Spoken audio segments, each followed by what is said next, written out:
부모님들이 권력자들이어서 감시자들하고 딜을 하고 자유롭게 다니게 한다는 건 이건 말도 안 되는 겁니다. 북한의 간부들이 뭐 권력자라 그건 개소리입니다. 그 개소리. 안녕하십니까. 왈가왈부를 찾아주셔서 감사합니다. 오늘도 전번 시간에 이어서 김금혁이 거짓말에 대해서 이야기해드리려고 합니다. 제가 그 김금혁에 대한 그 방송 들여다봤거든요. 들여다보니까 실효료가 뭐 몇십 개 달렸더라고요. 예. 제가 전번 시간에 이야기했죠. 저는 하지 말라면 더 하는 사람이라고. 싫어하면 싫어할수록 좀 더 합니다. 마지막까지 털어드리겠습니다.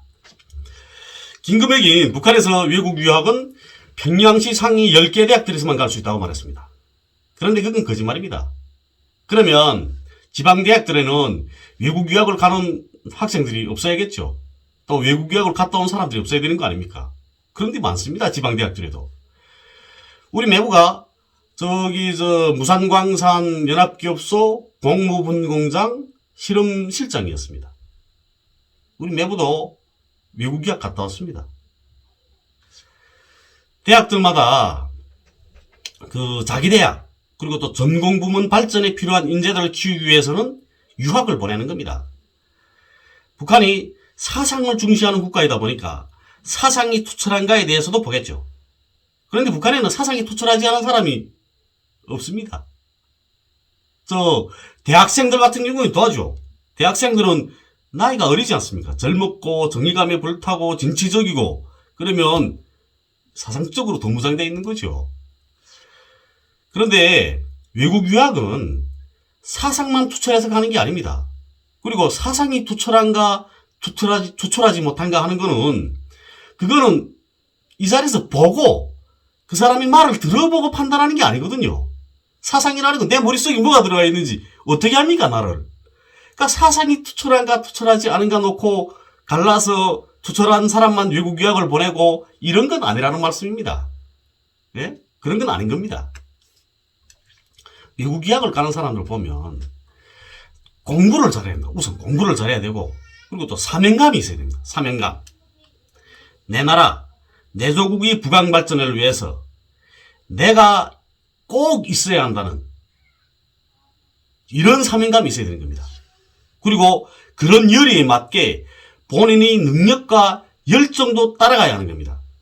북한에서 수많은 학생들이 외국 유학을 나왔다 들어갔습니다.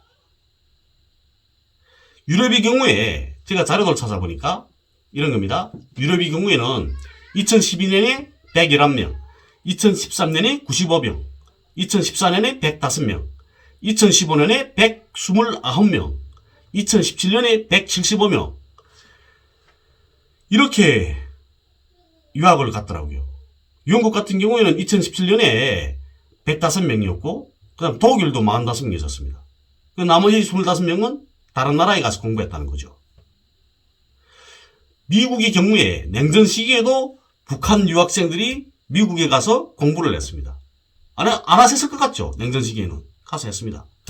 시사전을 의하게 되면 미국 일리노이 대학에 1967년부터 2011년까지 등록한 북한 유학생은 모두 187명이었습니다.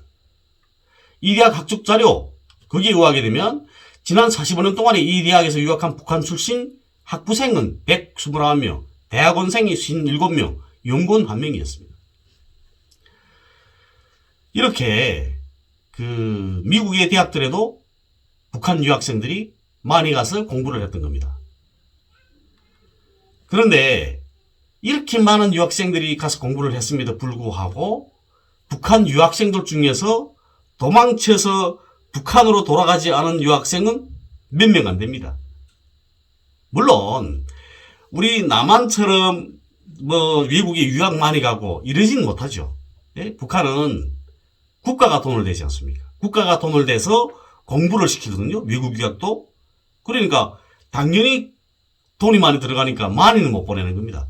대신 엄선된 사람들로 정말 사명감이 있는 나라의 과학 발전을 위해서 정말 혼신을 불태울 수 있는 이런 사람들, 정말 수재들을 보내는 겁니다. 외국 유학을.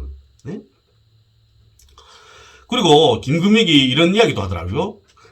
국가 유학생들은 2인 1조로 다녀야 하는데 그렇기 때문에 백화점 같은 데는 가지도 못하고 감시를 엄청 받는다. 그런데 자비 유학생들은 부모님들이 권력이 대단히 크니까, 그러니까 감시자들보다 부모님 권력이 더 세기 때문에 어느 정도 딜을 하고 꽤 자유롭게 다닌다, 이렇게 말하더라고요. 우선 자비 유학이라는 건 없습니다, 북에.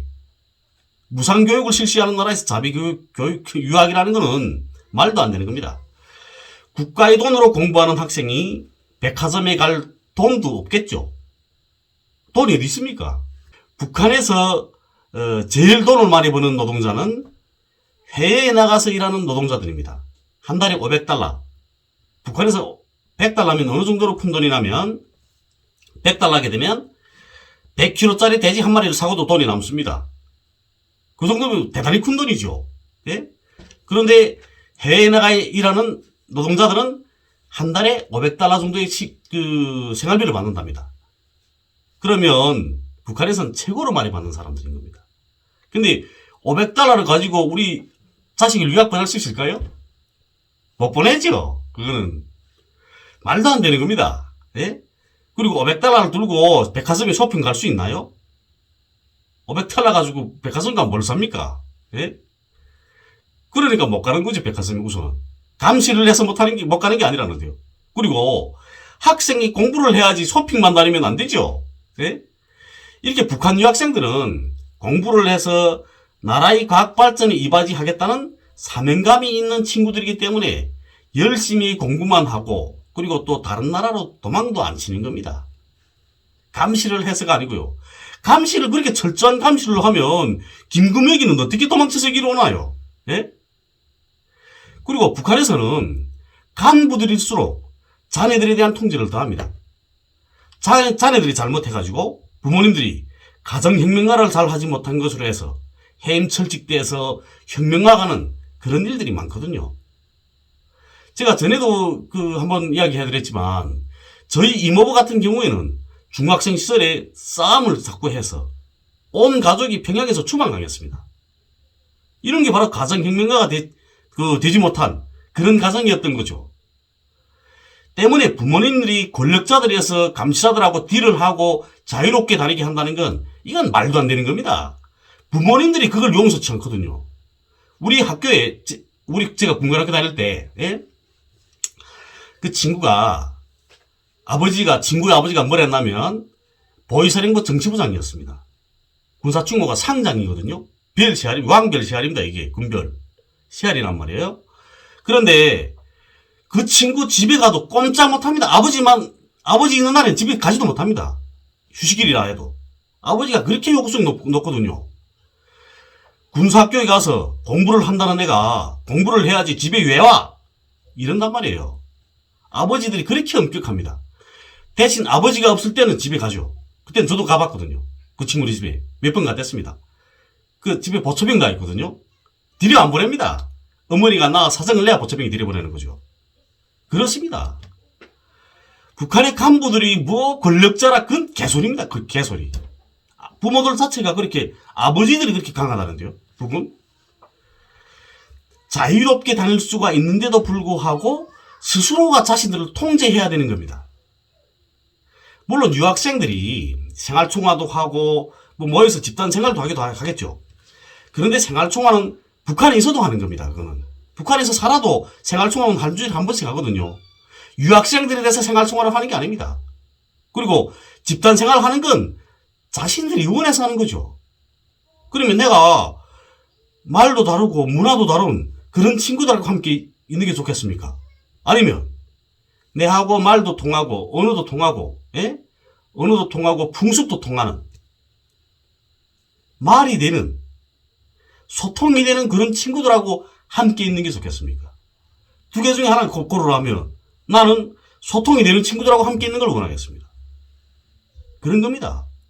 그래서 집단 생활도 하는 거죠. 생활총화는 늘 하는 거고요. 오늘 방송을 시청해 주셔서 감사합니다.